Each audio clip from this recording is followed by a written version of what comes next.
Hi guys, welcome back to my channel. My name is Pilar, for those of you who don't know me, and for those of you who do know me, welcome back to another video.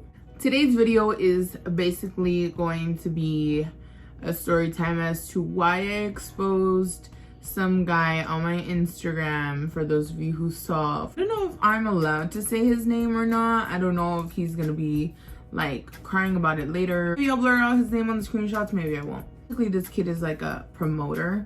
He does like bailes and events, and the way I met him was because he reached out to some of my friends who are promoters and that have bailes and events, because he didn't have a team to do it with him because he couldn't do bailes and events on his own, so he wanted to team up with my friends to help him. They did that. I got to know him and I thought he was cool. Like the first 2 bailes that they did, I thought he was pretty cool, and I thought that he was like, you know, quote unquote professional. He had some other friends with him that also did it that I didn't think were so professional, that I thought were just very sloppy and drunk. They didn't give off good vibes. Some of them, not all of them. Some of them I did kind of like. I thought that they were really cool. He had an event not too long ago. Again, my friends helped him out. They helped him like with the bar and promoting and stuff like that. His end of the deal was taking care of security. I decided to go to this event not really knowing who the people in the lineup were. All I knew was that Rancho Viejo was gonna be there and Video Norteño was gonna be there. Just like, okay, like let's go have a good time. When I got there, the event itself, just for parking, it was very unorganized. The people at the parking were charging $10 extra than they were supposed to. I don't know if they just were charging $10 extra for themselves, or I don't know what, but it was what it was. My friend, I ended up going in my friend's truck. He, you know, paid the parking and whatnot. They were keeping tabs on my friends. They were making sure the bar was running smoothly. They weren't doing stuff that they weren't supposed to, instead of keeping tabs on their end. Security was kind of on my friends' asses, I guess, and they weren't on anybody else's ass, which is really annoying. Besides the point.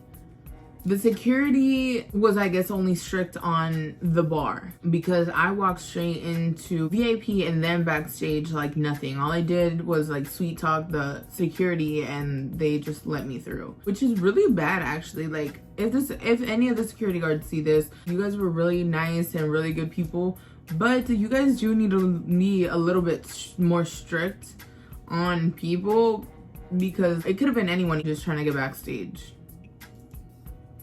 I ended up staying backstage because I didn't really like the crowd that these people bring. A little bit more ratchet. Sorry to say if you go to these events. I'm not saying you're ratchet. I'm just saying some of the crowd there is really ratchet. I'm not saying anything bad about being ratchet. I can get ratchet. But if I go to a baile, I'm not trying to get ratchet. If I go to a baile, I'm trying to dance. I'm trying to have a good time.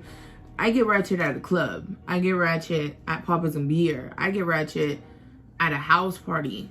Not at a baile. At a baile is, I don't think you're supposed to get ratchet at a baile. That's why I just decided to keep my distance and stay backstage.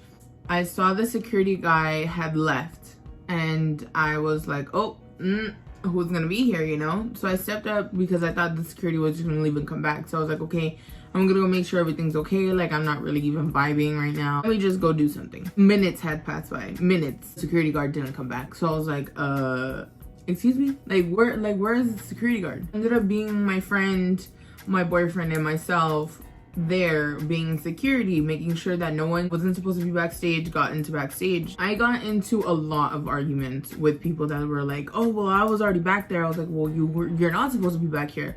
The only people that are supposed to be back here are the people that are working backstage or the artists. They're like, oh no, well, I was already back there and blah, blah, blah. And I was like, I don't care. I really don't care. Like, now you gotta wait until either the security comes back and tells me, hey, this person has been back here, or you get yourself a little backstage pass. I got into multiple altercations with females, with guys that were drunk, and most of the guys that were drunk were saying that this promoter and his partner are the people that let them go backstage and that let them do whatever they want, and you know, I'm with them and all this other stuff.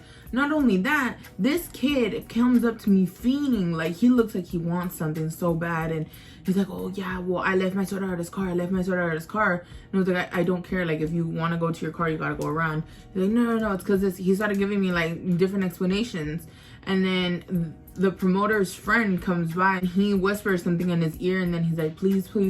Come to find out, this kid is selling drugs at his events. Why are you selling drugs at your, like, that is so unprofessional. That can literally mess everything up for everybody. You don't even know what you're doing up to this point. Something happens to someone and they found out it's from you. You just messed up your whole career. You just messed up everything that you had going for yourself. For what? You know, like if you really had it like that, like you guys claim you have it like that, you guys wouldn't need to do these little side hustles at the baile or at the event that you guys are hosting. Like, are you serious? These two kids were not even working. They were getting drunk, carrying around bottles, flirting with girls, doing the whole thing while my friends were working their asses off at the bar. My friends are there and they make sure everything runs smooth, that everything is good. They help out wherever they need. They need help at the front, they need help at the bar, if they need help backstage, wherever they run and they go help. You know, they'll even play security if they have to. So I was getting pretty upset that all of this was going on and that I kept getting into altercations because people didn't respect the fact that they couldn't go back there. So I told someone, hey, go get him. I can't do this anymore. I don't want to be security. I came to watch these people. I didn't come to work. And he came up to me and I told him, hey, this and this is going on. I just got disrespected by one of your friends, because he was like, you don't know who the fuck I am. I was like, I clearly don't know who you are, and I don't care to know who you are. You're obviously no one important, because if I don't know you, you're no one important. If no one else here knows you, you're no one important. You're nobody. You're just a wannabe from SAC. Let's be honest. I told him about all of that and, you know, the altercations, and then he was like, you know what, can you do me a favor and stay here and I'll pay you. And I told him, okay, if you're gonna pay me, you're gonna pay these two other people, which was my friend and my boyfriend. And so he's like, yeah, that's fine. You know what, putting money into something, money talks, you know, money talks. Being security is not all that tough. I like yelling at people, I like arguing. You know, I'm all up into that thesis. I did it until the end of the night. I still got into more like verbal altercations with people. Why? Because I don't know how to be security. I don't know how to keep my cool, keep calm.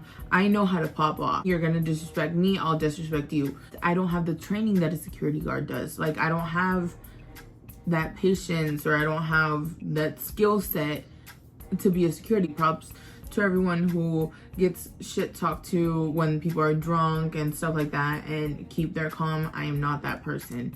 You come at me wrong and disrespectfully, I'm going to hit you 20 times as hard. Like I said, the end of the night came. Rancho Viejo was like an hour late. They had to stop the whole event because the neighbor from next door, I guess, jumped the fence with the shotgun and threatened them to shut up and to like shut it down. Like, he even shot some in the air. Like, I heard it and I was like, I think we gotta go. But I still stayed there because I was like, okay, well, Rancho Viejo just got off stage. People want to take pictures with Rancho Viejo, so I'm just gonna stay here.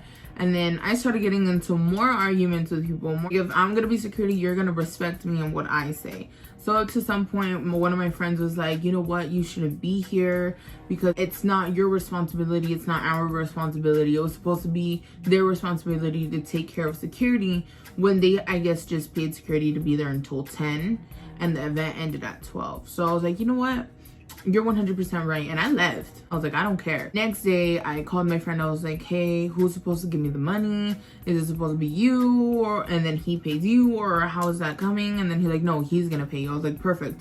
I messaged him. I was like, hey, what's up? You know, like, how is this money situation gonna work? And then he was like, hey, I'll send it to your friend and your friend can give it to you. I was like, perfect. 2 days went by. There was no money. And I was like, okay, what are we gonna do, you know? So I texted him again and I was like, hey, you know, what's up with that money?